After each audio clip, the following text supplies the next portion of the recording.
Overcooked, Fortnite, and InnerSpace. This is Staying In.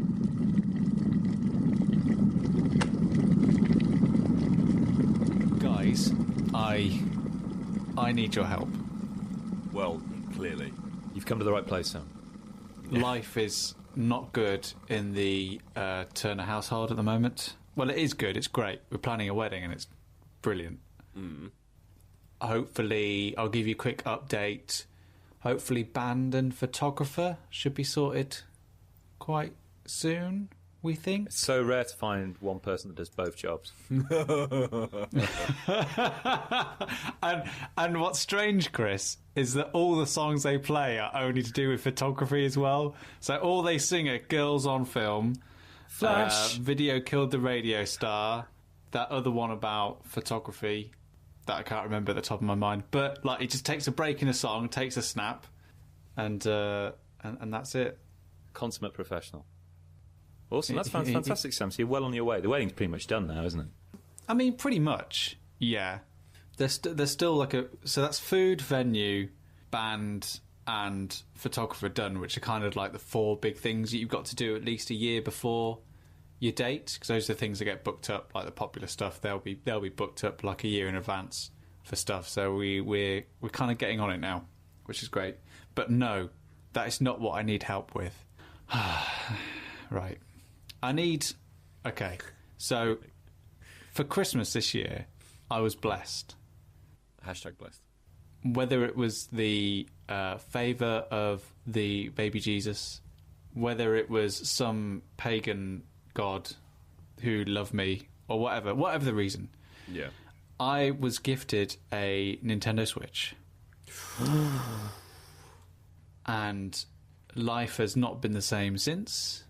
It's been so good. I've been playing Zelda Breath of the Wild on my lunch break, and then coming home and playing it on my new TV, and that experience is just wonderful. But everyone knows how good Mario Odyssey and Zelda is. But what I need help with, I need help getting my bride-to-be to play with me on Switch. Because so far, she's not gone anywhere near it. I've got two games that I think would be perfect, that she would love. One of which Kris has already played. Yeah. I'm the Lisa backup, that's me.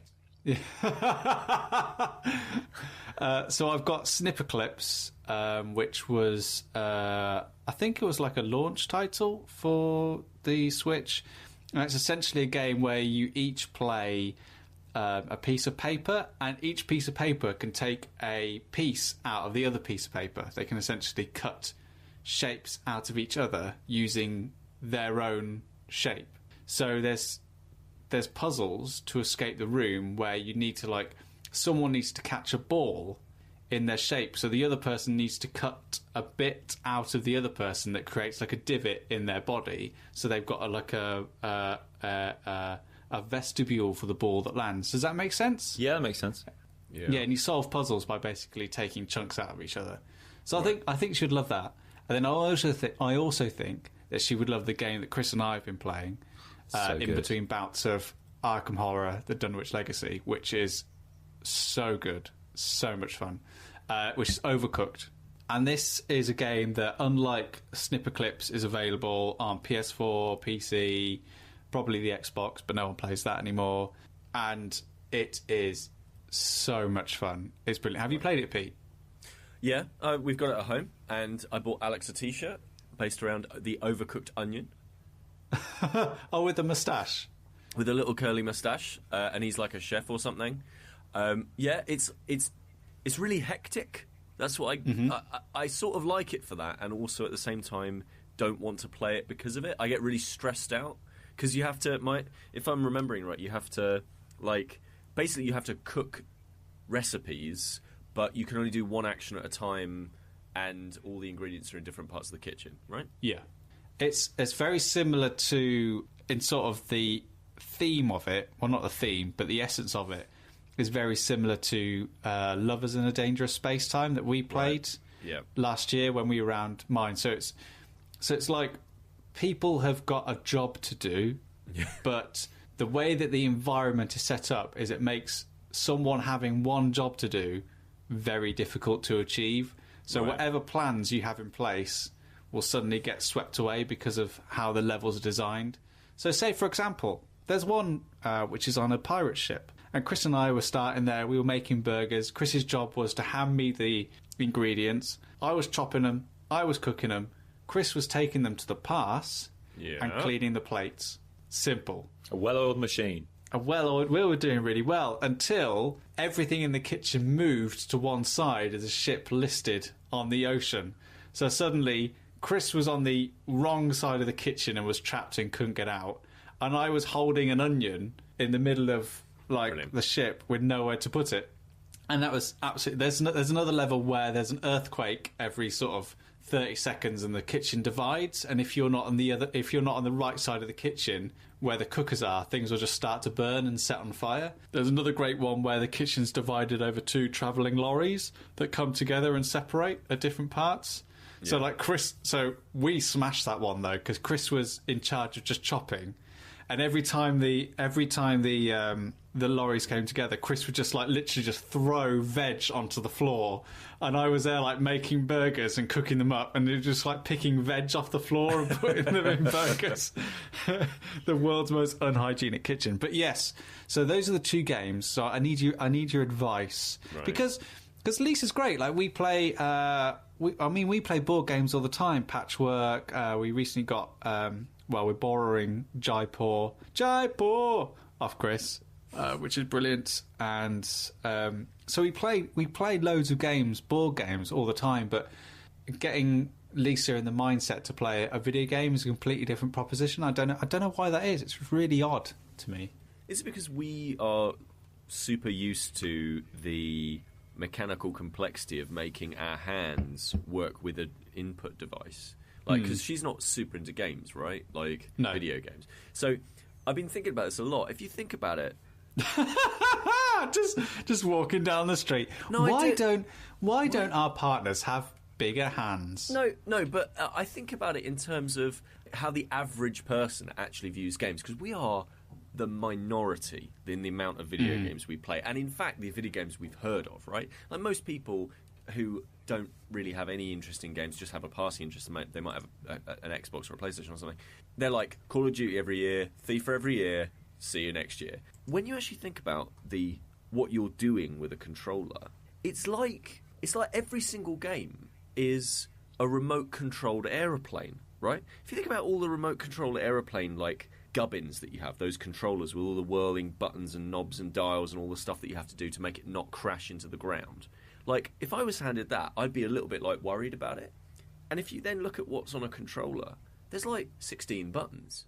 Hang on. Before you go any further, I just have to point out that the Switch, being the beautiful little darling that it is, the controller only has 4 buttons on it. I mean, that is really good, right? So, because how it works is that if you're playing a game with someone, they just take one of the Joy-Cons and you take the other one. So it's just an analog stick, 4 buttons and 2 shoulder buttons, and that's all they have to use. In Overcooked, it's just an analog stick and 2 buttons. That's all you ever press.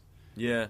I still think that can be a little bit daunting for people. I mean, you've got to think about it. The most successful selling console of all time is a console is the Wii, and it's a console in which you basically say, when someone says, "How do I swing the tennis racket?" you say, "You swing."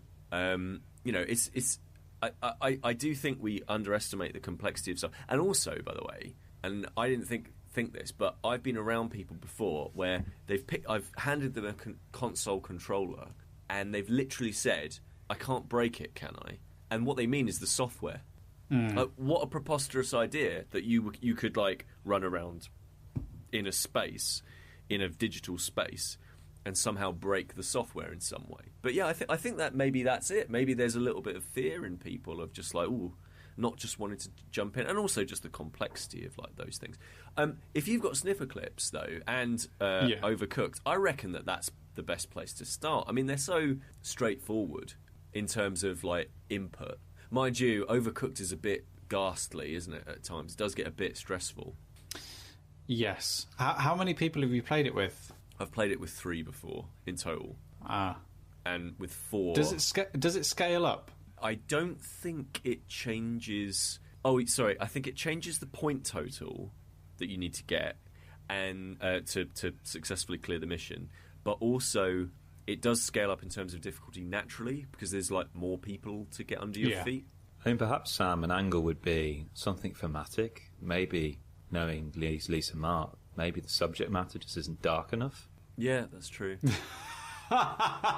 Well, then maybe Snipperclips is a perfect one. What's this game about? It's a game where you take chunks of meat out of each other in order to solve fiendish puzzles set to you by an evil genius. It should be like, yeah. It's all about context.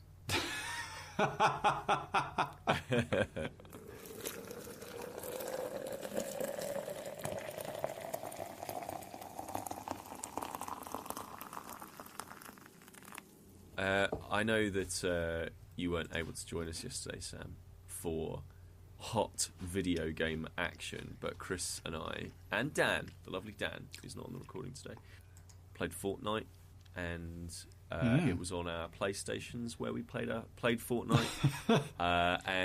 So this is Fortnite Battle Royale. I think it's just called Fortnite, but it is a battle royale game. Yeah. And the free mode that you get in Fortnite, because there is a way for you to pay at the moment. You can get, like, there's a heck of a line on the Fortnite website somewhere that says that you can pay plus microtransactions for early access to a free-to-play game that will become free for users in March. So it's like caveat plus caveat plus caveat. Please give us £30. But Fortnite, the free mode of it at the moment is a battle royale tournament in the same way that PlayerUnknown's Battlegrounds, DayZ, I guess Arma to some extent. Well, its closest cousin to a long way is PlayerUnknown's Battlegrounds. Like, you start off the mission in an open area where people are just freely shooting each other. You then go into a plane where you're parachuting out onto another location. You're collecting ammo and weapons at will. Yeah. And there's a circle of, like, an area of effect which is increasingly closing in. Yeah. Which is pretty much note for note exactly PlayerUnknown's Battlegrounds. Except one important difference, Sam, and that's that you don't jump out of a plane, you jump out of a battle bus, I'll have you know. Yeah. And that is important. It's very important. Very. So we were playing it yesterday because we were kind of we've been looking for multiplayer games that we can jump in and out of, because story-based stuff hasn't particularly worked out well for us because we've never been able to quite get everyone together regularly to do it. And Fortnite feels like that kind of drop-in, drop-out experience that I've been looking for a while. I don't think I've laughed quite as hard while playing a video game for a long time. So basically, the way that we've been approaching Fortnite is we've been... No, you know what? Let me tell you how you're meant to approach Fortnite. That's what I was about to say, Pete. This is the way. This is law. This is like literally like the gospel. It's true. Right, so the way you're sort of meant to approach Fortnite is you jump out the bus, you want to get down to the ground as quickly as you can, go and grab some weapons, stay with your team, or run to somewhere if it's in solo, find the best, most powerful, rarest weapons, and as much ammo and shield and health packs and all that sort of stuff as you can, mine some resources so that you can build like a fortress or something like that, or some additional things to help you out in your as you move through the environment, and basically go and take the fight to your opponents and just take out baddies. And there's 100 players in the game, so you want to take out as many of them as you possibly can as quickly as you can. So switch camera angle to Kris, Dan and I hunkering in a corner, like just behind a cupboard, basically. Our plan is we get in there, we find a house that's abandoned, hopefully there's a gun in there to share between the three of us, and then we basically sit in a corner and wait things out. Wait for the battle to move away from us. And then the storm, which is constantly closing in, and basically you lose health whilst you're inside the storm. So you have to stay within... Outside of the storm. Yeah, you have to stay outside of the storm to keep... No, you have to stay inside of the storm. Well, then why did you shout outside? Because you said you lose health if you stay inside the storm. Yeah, you need to. No, you lose health unless you stay inside the eye of the storm. And basically, that's what we've been doing. We've essentially Metal Geared the heck out of it. We crouch low, we sit in a corner, we all train our guns on the one door that's the entrance. Hopefully no poor sap comes walking in because they just get sprayed with bullets. Hopefully, with 3 of us pointing at the door, one of us manages to put a bullet in them. And then we just move on and we keep to the edge of the storm, not really ruffling any feathers. We managed to get second in a group game once. Right? Second as a team, I think it was. Second or third, one or two. And we got 0 kills. Actually, I've got the stat here, actually, because I kept a copy of it because I was just so impressed by it. Yeah, through blind luck. No, skill, Kris. Kris, we are avant-garde Fortnite players. It's a fine line, isn't it, really, ultimately? I think that... Sorry, just before you start, Kris, I think the fact that the game actually has a mechanic in it that actually moves people who camp from position to position proves that your strategy is in no way unique. You think? Well, yeah. So then, why have that? Why have the area of effect of the circle? Because they want the games to be quicker, basically, and there's no other way of detecting. Well, no. Well, that's a degree, but then you just make the map smaller if you want the games quicker. The area of effect makes it so people just can't camp somewhere with a sniper rifle and a big gun. It means that people just can't camp somewhere hiding out in a doorway. At some point, they've got to face the battle. I mean, you can do that to some degree, though, because if you can figure out where the eye of the storm is probably going to be, you can just basically land there as quickly as you possibly can. And you can still camp. Like, you can just sit there and do that. I mean, I know what you're saying. Like, it does feel like sometimes maybe there must be other people who are doing this stuff. But we get towards, we always get into, the top 20, 30 remaining players. And, we seem to be doing okay out of it. So what... Well, I think that's probably more of a symptom of a difference between Fortnite and PlayerUnknown's Battlegrounds. From what I've seen of PUBG, is that because PUBG doesn't have this, building element to it, where Fortnite, as I understand it, you can essentially gather materials and you can build your own fortress at any time that you want. And so people actually spend most of the game building their own protections around themselves rather than moving from house to house, which, because that element's not in PUBG, that strategy of moving from house to house, of camping in a location, is a lot more common because that's all you've got for shelter. And if you're inside the eye of the storm, then staying in that house is a strategy. So a lot more of the gameplay in PUBG is centred around going into houses, storming them, being very cautious about going into heavily built-up areas because the percentage of someone being in there for protection is very, very high. Whereas in Fortnite, it seems that maybe that, because you can build your own place to hide that suits your playstyle, that's probably why you're getting to the end, because it's probably people are rushing and shooting a lot faster in Fortnite maybe than they are in PUBG.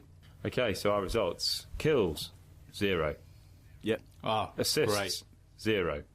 Revives 0. Accuracy. I really wanted that to be 3.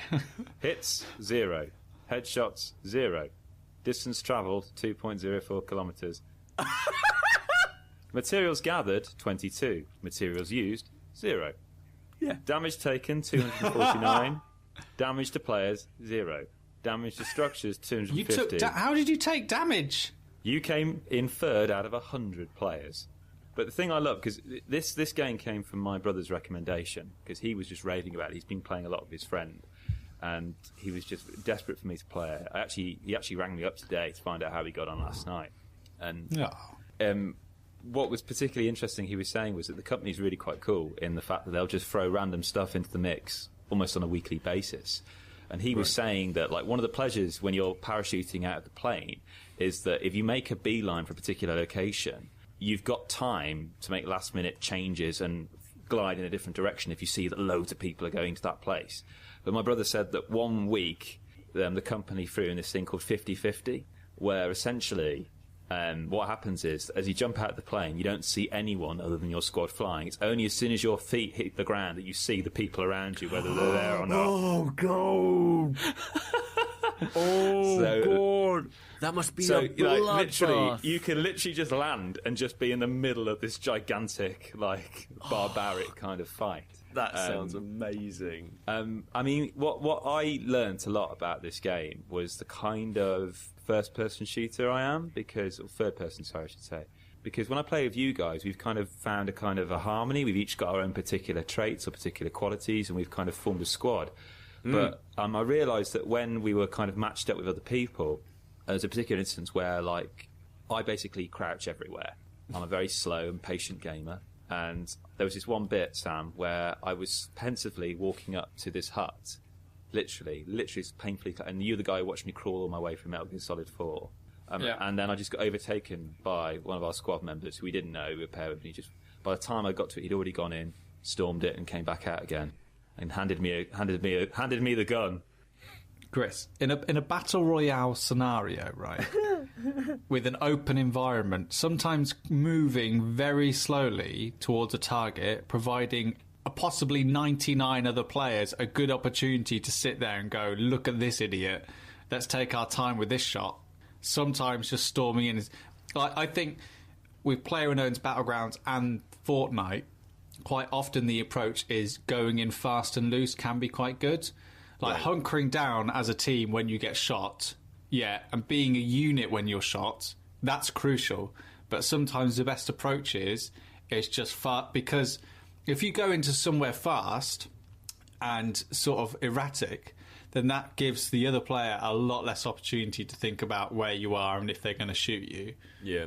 But I like the waiting game. I like that. But moving very slowly towards a building. Nah. Yeah, but hold on a second. Hold on, Sam. We did really well. We did bloody well. Dan was hiding in his sparkly bushes, as he called them. But basically, if you're moving really fast, somebody's peripheral vision in the game, they're going to see that movement as opposed to someone slowly. Like my brother was saying that there is a treasure that you can get where you can actually disguise yourself as a hedge. It's a proper Metal Gear Solid style. He said that it's great, except if you run. Because people are just watching this hedge going across the horizon at breakneck speed. But so I love this kind. I love the patience, as it were, the kind of the slow build up, this kind of Hitchcockian tension as you're kind of trying to strategize and move around and things. And did you not see the video I sent last night, where literally we were doing so well, then Pete, we saw this balloon with a literal gift with a bow floating down. I literally said to Dan, "God, what? No idiot would ever go for that." And we go, "Where's Pete?" And he's already gone. Straight for it. Unwraps it. He can't do it quietly. As soon as he unwraps it, it just makes this sound of fireworks. Suddenly, immediately, a rocket comes sailing past him from an enemy that's just seen him open this gift. He crawls over with minimum health to me. I revive him. Meanwhile, while I'm reviving Pete, Dan has gone in and got blitzed out. Pete goes back out, Dan comes in, I revive Dan. Whilst Pete needs in help, he comes back to me, I revive him. And it's just that process, and that's why we got wiped out. Because Peter Willington couldn't resist. Oh, it was so good, though. It was so worth it. I got a rocket launcher in it. For half a second. Yeah, but I fired it, and it was this is great. Can't wait to get maybe one of these another time. Anyway, upshot of all of this is, it's great, and I can't wait to play more of it, basically. I think it's a really great game for just having something that is completely skill-based, where it doesn't matter that we would be on different levels. It doesn't matter how often we would play. It's like Rocket League in that way, or Tekken, or something along those lines. And it does allow for quite a lot of player expression. Like, we played it like complete cowards and managed to succeed, whereas other players played it much more like solo, even though when they were playing in squads, and then some methodically moved through environments. Some liked building. It was really cool. No, I am going to see Star Wars Last Jedi at some point. I'm just not... I haven't seen it yet. And I haven't had the chance to go and see it, because Alex went to go and see it by herself. By herself? Didn't invite me. Christ, remember when Kris did that to me? Jeez. Ah, jeez. What? Awful. It's awful when people do that, Sam, isn't it? Thor Ragnarok didn't invite me. Guardians of the Galaxy 2. It was a date with my Didn't invite girlfriend. Yeah. Just have you sat between us. Yeah, like with his popcorn, Sam just sat there like, come on, guys, let's watch a great film about some space pirates. Guys. Lisa and I went to the cinema the other day. Didn't invite Kris. Yeah, and I wasn't offended.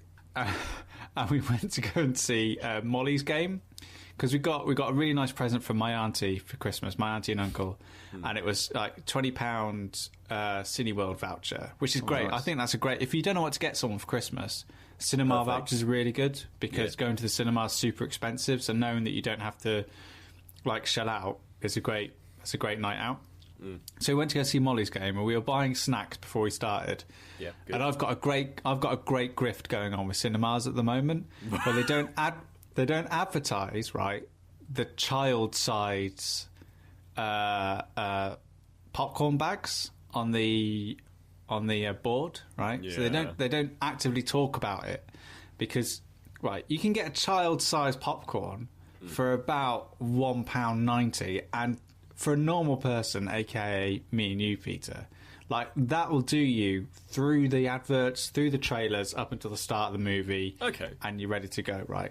Right. So I've got this great grift going on where I and Lisa was so embarrassed because I was like, "Can I have a child's popcorn, please? A child's." And so, I bet they love you there. This server must have been like ready for this because she went, "Well, actually, here's the size of a small bag, but for the same price, you can actually get a child's box."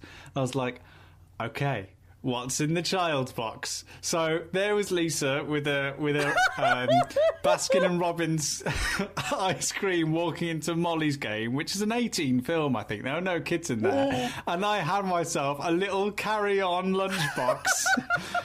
With popcorn, magic stars, and a Capri Sun in it. So I was sitting in the cinema, like sipping on the Capri Sun with my popcorn.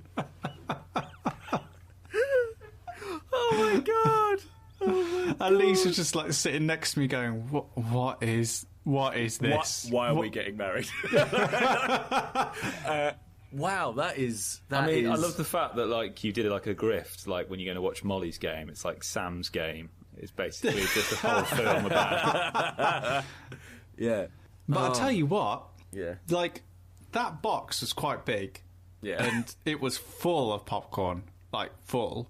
And it's great because we opened up the magic stars, and we sprinkled the magic stars and shook it up into the popcorn. So you had like a little surprise every once in a while. Childhood truly is a time of wonder. Jesus.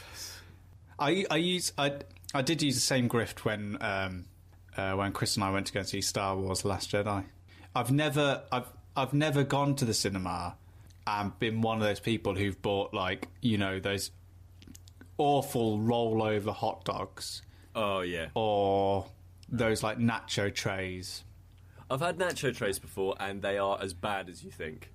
Bad good or no, bad? No, I like bad good. They are just bad. Like, yeah, they are filth. And also, the worst. Here's the thing as well. Okay, about cinema food. When you get nachos, okay, what is the thing that makes the nacho? The crisp, obviously, the tomato, and the cheese, and the jalapenos, and all the other bits and pieces. But you can't eat that with a knife and a fork, right? You can't.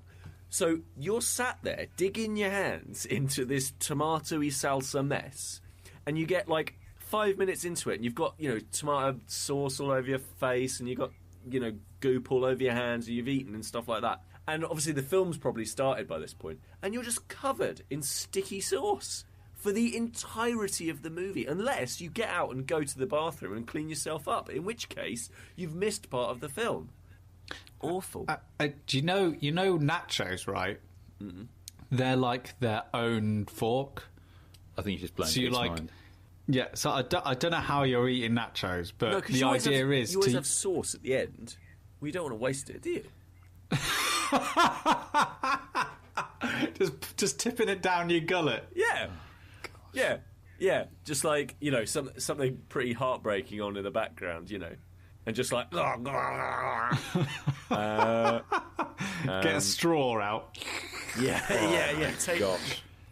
Absolutely amazing. The language of cinema is universal. I can see why Alex went on her own to the cinema. Yeah, absolutely. Yeah, but don't spoil anything about Star Wars, because I will probably see it at some point. I will spoil one thing for you, which is which is an interesting fact that I love. So you know, Porgs. Porgs are the brand new creature brought to us by, is it Rian or Ryan? Ryan Johnson. Yeah, so Porgs are the new creature. Interesting fact, right? So and this is not a spoiler because this is how Force Awakens ends. The island that Luke Skywalker is on is actually inhabited by puffins, and it's cheaper, right? It was cheaper to turn the puffins into Porgs than it was to digitally erase the puffins from the picture. Right. So, okay, so it's cheaper to, like, essentially paper them over. Yeah. So it's essentially cheaper to paper them over while whatever, like Han Solo or whoever it is, or Leia is like chatting away to the Porgs, telling them about the Force, and like it's cheaper to have them as Porgs rather than have them taking the puffins out digitally and just replacing them with rocks. Just like, well, it's not like because it's not like the Porgs. It's not like the puffins were doing all the character work that the Porgs were doing. That the Porgs do in the film. Oh, so they're not. It's not like they haven't motion captured a puffin. So it's not like Henson Works, sort of like Puppet Works. They've not like slapped a load of like costumes on puffins. It's just that scene in the trailer with the Porg in the front of the Millennium Falcon, and there's just a puffin. How did this get in there? Keep it. Oh god, these puffins are everywhere. Put quick, slap some more digital stuff over the top of it. We can't get rid of them. They're just everywhere. Like every scene. It's like when the Predator goes into camouflage mode. Just that shimmering outline. They say in one scene you can see a slight depression on Luke Skywalker's shoulder where there was a puffin sitting there. No, but they digitally edited it out. That can't be true. No, of course it's not true. Oh, thank God, because they would have just put a Porg on there.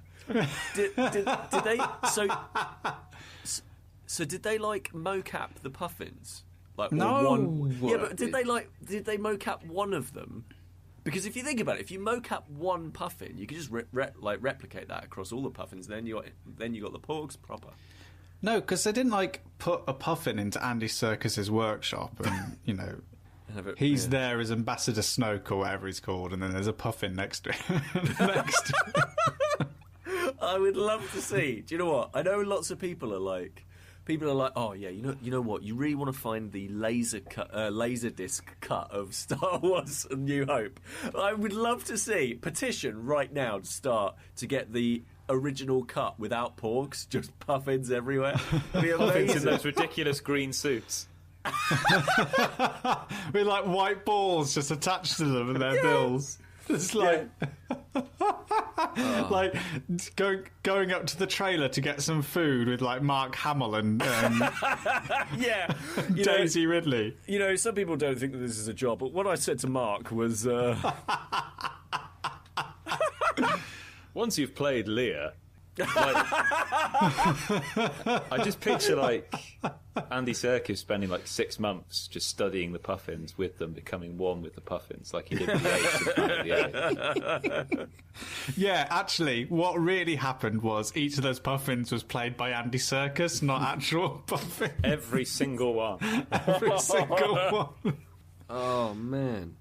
Oh, well, that's good. Well, I don't want to talk about it, but I'm assuming it's good. Yeah, it's long. So we got a gift, didn't we? Staying in, got their first gift. Which, I mean, yeah, I mean, even saying that sentence is bloody weird because it is weird, isn't it? Because it's like somebody else is listening. I think, yeah. So we got a lovely gift. We did, and it was sent to us, and then you got hold of it. Yes, I did. Yeah. What's the full name? It's just called Noel's House Party. It's the board game of Noel's house party.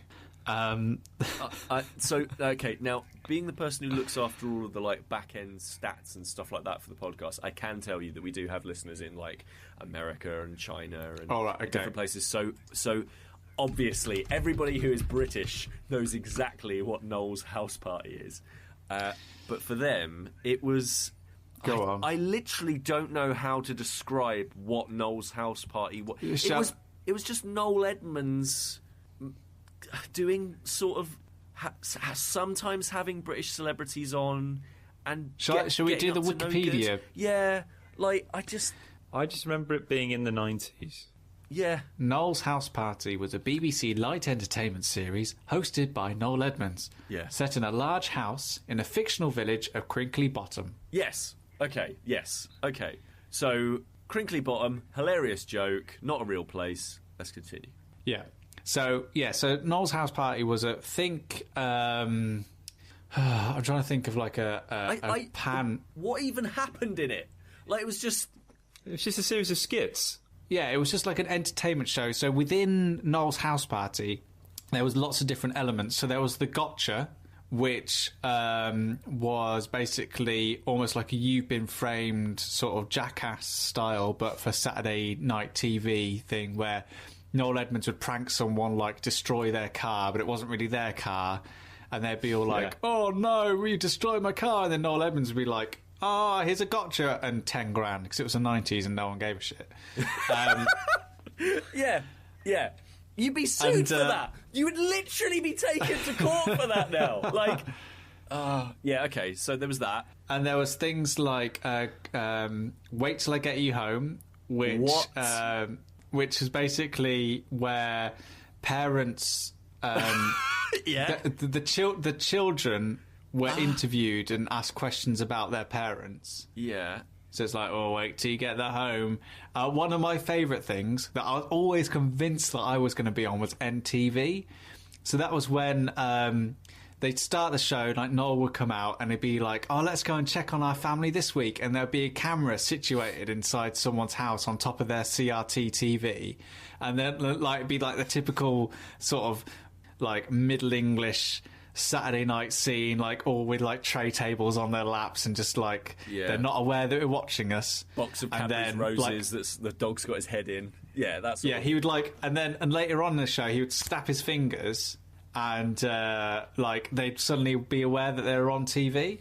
And I'm thinking about that now, like that was incredible, but surely like camera technology was not that great in the early 90s, and they could have hidden the camera. Like a camera person behind the TV as well. So, I remember that now, and basically the thing was that the people watching the television would react to seeing themselves on the television. Yeah. It was great. That is a good gag. Isn't it? Like that is pretty good. To be honest, there was loads of great things in the show. So what Noel's House Party, the board game, does is it tries to take some of those elements and turn them into a board game. And it has a very simple roll and move mechanic. Everyone rolls and moves, lands on a space, and you take a card that represents like 4 of the rounds that are in Noel's House Party. So Wait Till I Get You Home is there. Yeah, but that's kind of changed into sort of like you'll ask a question of someone, and they then have an A, B, C, D answer, and you've got to bet on which one that they would put down. So, like for an example, like what is the most adventurous thing you could be remembered for? A, getting out of bed before midday. Yeah. B, going whitewater rock climbing. C, being born into your family. And the great thing is D is always other state what, so you can just make up whatever you right. Another round is knock knock, which is brilliant because that's just you guess the identity of someone from the clues on the card. And so the earlier you guess the identity of someone, the more money you earn from it. So let me play this with you now, Pete. Right, okay. And the great thing about knock knock is the first thing they ask for, where you can earn the most money, which is £30. Like if anyone ever got it, I would be very surprised. So right, knock knock, who's there for £30? Actor. Sam, and also let's just again contextualise. This game is from the 90s. Yeah. So you've got to guess Actor. a person. Just actor. Just actor, yeah. That. All right, you ready? Alec Baldwin. Well, no. Okay, for 25 quid, they solved the murder of John Kennedy. I don't know. Sherlock Holmes. Okay. 20 quid, they looked after Whitney Houston. Oh, the lad from The Bodyguard. The lad from The Bodyguard. Is it Kevin Costner? Correct. Well done. You would have got Jeez. £20. So each of these rounds, you get handed the cheapest, the nastiest square blue piece of paper that have like £5 written on them, and you have like a little pile in front of you. There's a music game, which is one of the funniest things. So that's basically like there's a great one in the music game where someone picks a song, and then you've each got to say the next lyric in that song, going round in a circle. Okay. And the first person to fail has to give the rest of the team like 15 quid or whatever like that. That's great. Or there's another one for £20. Pick up any newspaper, book, or magazine, open it randomly, and sing the first paragraph in the style of Michael Jackson. This all sounds great. There are some great things in there. There's also some like really 90s things. Like I had a card that referenced open up the latest TV guide and and see what's on BBC One currently. My favourite round of all of them is NTV. Now this was brilliant because actually in Noel's House Party, the board game, I think there's actually some really interesting ideas. Someone working on this game actually really liked board games, I think, and really saw it as an effort to sort of get interesting things out of people. And there are some nice social elements in this, especially in the NTV stuff. So before you even start playing Noel's House Party, everyone gets their own dry whiteboard. Yeah. Which was the 2017 innovation in board game design. So they're well ahead of the curve. Noel's House Party. And on this board they write like favourite colour, favourite song, favourite film, favourite country, all that kind of gubbins.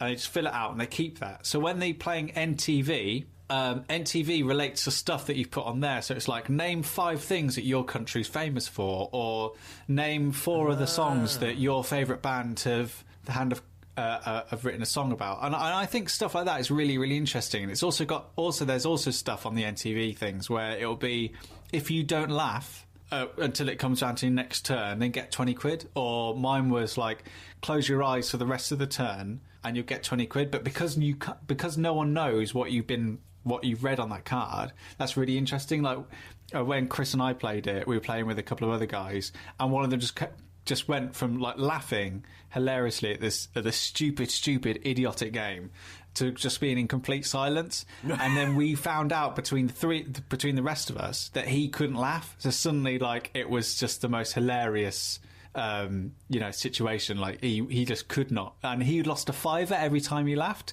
so he just lost all his money. That's brilliant. There was one point where he said he literally just took cash in just to free up some extra laughs for later on.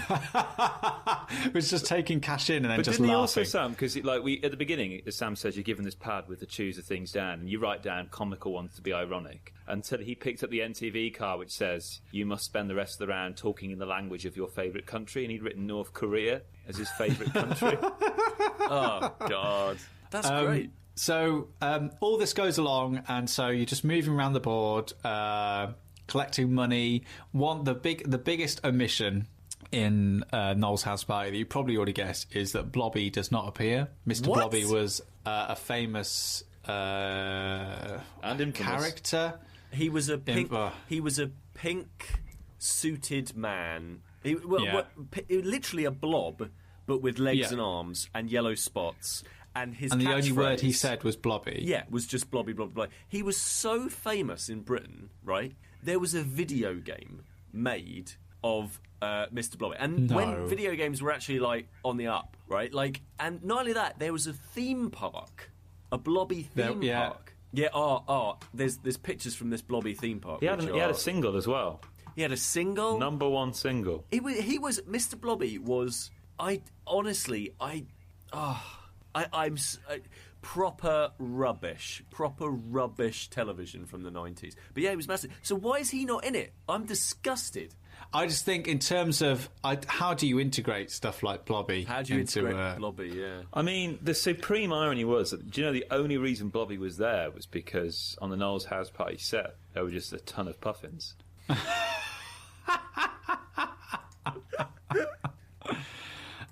So Noel's house party goes around and round and round, and I actually genuinely really enjoyed like the NTV talent test stuff, and I think it actually does some really interesting things like different about trivia questions, and that means that there like a lot of interaction between you and your family, I guess, which is who you would play it with. It's got an inbuilt timer. So the game never goes on too long, which I think is a really clever thing to have in. But the game also has its own inbuilt balancing mechanic. So the end of the game finishes with a full working, in inverted commas, version of the Grab a Grand booth. Do you remember the Grab a Grand booth? So that's like it's like a phone booth, but you walk inside it, and then money and air, a big current of air pushes money into the air, and you have to grab money. Yeah. So that was it, and then however much money you grabbed was what you went with. Right. So, and these were notes, not coins. Yeah. So over the course of a Noel's house party, you're collecting this really cheap, nasty paper money, and then what happens at the end is the player who goes first puts all that money into this little plastic phone boxy kind of thing. And then that's attached to what I can only describe as it looks like an irrigation pump. Right. It looks like the kind of thing that you give an enema with or something. It's just basically this massive plastic pump, and it's connected to where you've got your money. At the top of where your money sits are little slats. So the idea is that you've got 15 pumps to put air into this, and the pumps are good enough to send the money up to the top and essentially out of the slats at the side. Right. So they fall onto the board. So what I like about that is any money that isn't like pumped out of the Grab a Grand thing stays in there. Oh. So it means that when the next person comes along who's got less money than the first person had, means they've got just as much chance as winning because there's money always left over in That's the. I mean, I'm talking quite highly of it, but it was a little bit shit, wasn't it, Kris? It was kind of like, yeah, I won, and there was no way I should have won. No way I should have won whatsoever. Well, I'm glad you had a fun time, and I guess we should. I mean, it sounds you had like a fun enough time that we should say thank you to Robin Smith for sending us a copy of it. So thank you, Robin, for that. That was very lovely of you. So I got sent something as well by my friend PR company. which is they're always a really good friend. So there's a game called InnerSpace. Have you heard of this yet? InnerSpace. Oh, it's a game because I did you do I did, Sam? Yeah, Did you watch the trailer? Yeah. No. Oh, jeez. See, I thought you had instead gone to the cinema, or somehow over Christmas you'd watched the 1987 fantasy science fiction film InnerSpace, where a marine is miniaturized and placed inside a body. Oh no! It earned $25 million and won an Oscar. Yeah, it's a comedy sort of remake of Fantastic Voyage. I've never heard of this. No, well, neither had we. Like, it's produced by Steven Spielberg. It is a pretty good film, to be honest. This looks well good. I'm going to add that to my list of films I should watch. And also, to ruin the surprise, actually, if I do end up running another RPG, right? This is a scenario that I would do. Really? So I would do it that you all guys get shrunk down and get put inside, like, my body or something like that. How do we get inserted into your body?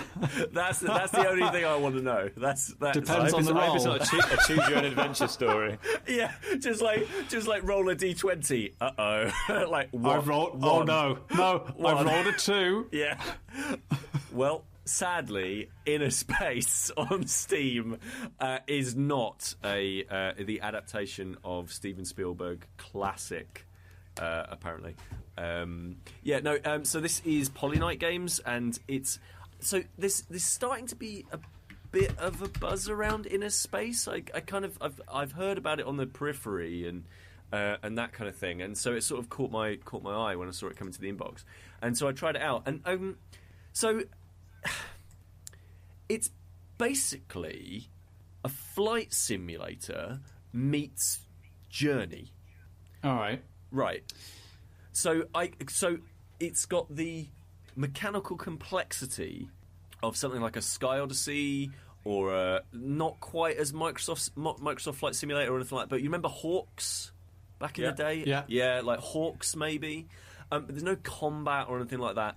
It's instead this exploration flight game where you are inside these giant planets, and it looks like you're looking at everything in the world with like a fisheye lens, because everything's kind of circular as it spins around you. And I think it's called a frame, which is like a plane, but it can also turn into a submarine.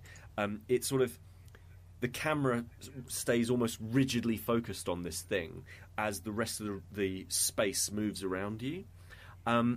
I was playing with a keyboard and mouse, and I've got to say, my hand was like completely cramped by the end of it, because you need to do things like you have to do your turn, you have to roll, you have to pitch, you have to do all that sort of stuff like you would in a flight game, but you have to do it really quickly, like you might in like a video game that was maybe like an acrobatic, like the Red Arrows video game, like really intensely fast. But it's also like Journey because it's weirdly ethereal. And it's got this musical landscape that changes as you move through it. So think of it like it is kind of like Flower, kind of like Journey. It's got this story in the background of these weird ancient demigods that controlled the planet in some way, and there's this power called wind, and that's the only way that life exists, and all that sort of stuff. And it's this really odd mishmash of two quite distinct genres, and I actually thought that I started playing it, and I thought Sam, actually you'd enjoy it, because it is quite Journey-like in that way. I've also seen that it's coming to the Switch, so that's kind of like with most games that are coming out now, if that's the first thing I'm looking for, is it coming to the Switch? Yeah. Because if it is, then I'm immediately interested, because I'm like, yeah, I could actually play that. Yeah. I don't have, because that it's one of those things where you can like take it on the bus or whatever, like you can play it, you can fit it around, and actually it is kind of one of those games where you can dip in and out of it if you really want to. I like it. I like the visual style of it. It's very distinct. It's got this it does this really cool thing with effects, whereby the visual effects, whereby they look kind of, there's this like see-through texture effect that they've got going on, which looks like it's a whole solid object, but it's patterned. It's really difficult to describe it. It's like a patterned shadow as an object. You have to see it when Translucent. you see it. Yeah, no, it is translucent, but it is like, it's a very distinct visual effect. It's not something that it could ever exist in our reality, but it's very stylish in that way. Again, in the way that Journey is very stylish, it's also very low poly, and it's got all that music plus movement style to it. But yeah, so I was playing around with that, and I do really like it, but there's just something, and I can't quite put my finger on it, but there's something in it that I find really, it's almost like everything about it meshes together really, really well. Like everything on paper really works. Like the flight stuff feels good, the story is really delicate and well told, the music is good, the visuals are great, the exploration of it is really, really cool, because it doesn't hold you by the hand at all. It just sort of hints at where you might want to go and explore. But the thing that doesn't quite work for me is that because it's a flight sim, ultimately, you can crash into things really easily. Like, the thing about flight sims is there's the whole sky, right? Like, you can't really knock into anything because unless you're hitting the ground. So you're diving and shooting through these and zipping through these tunnels and knocking into stuff if you're a bit crap at games like I am. And, like, you'll clip onto things and it will spin you out a little bit. And while that's okay because it means you have to get better at the game, and I did get better at the game, I never quite had that feeling of serenity that I think the game tries to achieve, that Flower achieves. Because if you remember when you played Flower, that final level is the most strenuous, and I think for me it's the one that I didn't like the most. It's the one where they have electric fences and stuff that if you hit into them you can actually die, basically. Yeah. And you get zapped. And it takes you out of this sense of flow in Flower. And it's exactly the same here, except for it's all the time. Because it's asking you to do these very acrobatic movements inside this space. So yeah, it kind of... It never quite gels those two elements together of, like, the serenity that I think is trying to achieve. But I think you'd quite like it. And also I think with a controller... I think you'll like it a lot more than me with my fucking keyboard and mouse, like, trying to do different stuff. There's a drift mechanic in it, which is really cool, but, like, to actually implement it and stuff like that, it really takes something to get your head around it. It's neat. It's neat. I can see why people are picking up on it, and I can see why Aspire is publishing it, because they don't usually seem to publish stuff. They don't tend to, like, publish indie stuff, and they've picked this one up, so I can totally see why they're doing that. But it was all right. Awesome. Yeah. Sounds lovely. Yeah, I think you would like it. A nice highbrow thing to complement Noel's house party.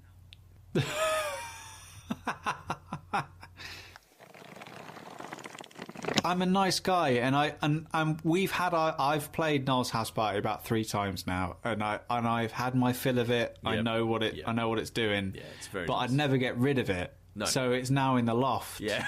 And I don't. In 20 years' time, or whenever I move out of this house, I don't have to go in my loft and be faced by a pile of 90s-based entertainment board games. Yeah, I mean, Sam, I picture it like you just leave it in the loft, like it's Jumanji, and some kids come, they hear the drumming sound. Yeah, like, and they're like, so there's like 3 kids, and they're like looking around. There's a big box covered in dust. They go, Brookside.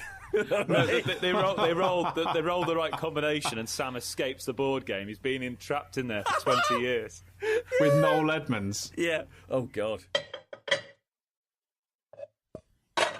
That was Staying In with Sam Turner, Peter Willington, and myself, Kris Darby. If you enjoyed this episode, please leave us a review on iTunes or wherever you get your podcasts. Visit stayingin.podbean.com for more information and links to the various things we've covered in this episode. And come find us on Twitter @StayingInPod. Many thanks again to Robin for sending us such a lovely gift. If there are any 90s board games you would like to donate, I'm sure that Sam would be more than happy to receive them. Thanks for listening.